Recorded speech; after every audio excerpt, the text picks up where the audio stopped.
Hey there, how are you today? My name is Dana Damara, and you have landed on Astrocast. This is your February report for the February astrology. So, before I get started, I want to just ask a question. Um, so, I almost always start my recordings with, Hey there, how are you today? My name is Dana Damara, and here's what I want to do before we get started. I want to say, How are you today? And then I want to pause, and I really want you to say out loud, How are you today? Because I feel like something that we bypass a lot is how we're feeling. And February is a feeling month, okay? Um, and I also want to bring in this whole concept that has nothing to do with astrology, but that has everything to do with perception, mindset, intention, is knowing your emotion and how you're feeling and having tools to be able to feel and then also, for lack of a better word, spiral up to a higher vibration. So, hey there, how are you today? How are you feeling? My name is Dana Damara. You've landed on Astrocast. Here we go with the February astrology. Okay. So February is much better. This is why I wanted you to see how you feel, because February is much better than January was, astrologically speaking. I feel like for me personally, I started off January kind of really excited, and then, you know, things like the fires in Pasadena and Malibu and Palisades kind of brought me down quite a bit. And then the inauguration and all of that chaos that entailed after that, what I felt, and you may or may not resonate with this, what I felt was me trying to stay in a high vibratory frequency when everything around me was not that, all the while not bypassing either, because we don't want to bypass. So as we move from January, some of us with some great loss, some of us with some confusion, some of us with some frustration, right? I want to move us into February, not pretending like all of that doesn't exist, and instead just moving with it and knowing, and I don't care how woo-woo I sound right now, knowing that February is a higher vibe. And so that energy that's coming through can actually support you in alchemizing some of those feelings, those residual feelings, the stagnation, the frustration, the whatever you're feeling. I don't want to project. So just be open to that. That's the first thing I want to say, is just be open to the energy shifting.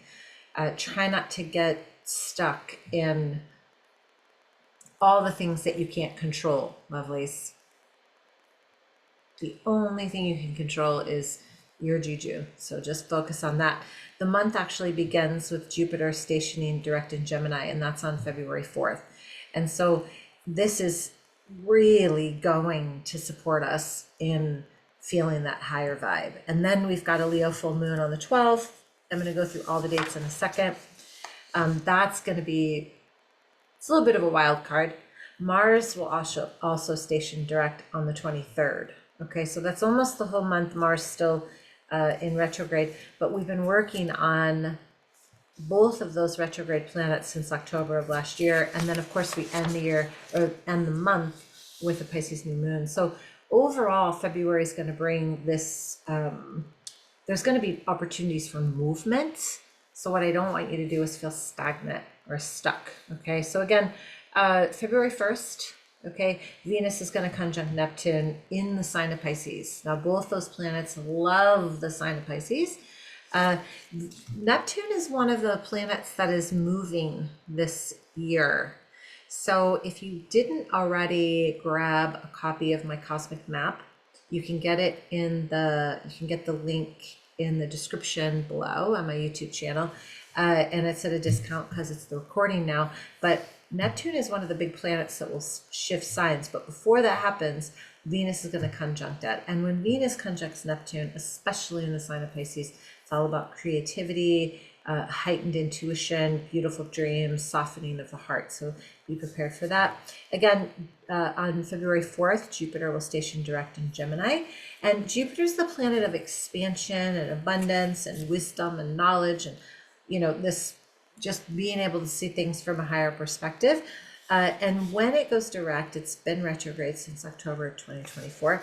It's going to ask you to kind of look back on the last however many months and say to yourself, what lessons did I learn around expansion and growth and my own ability to accept the abundance in my life?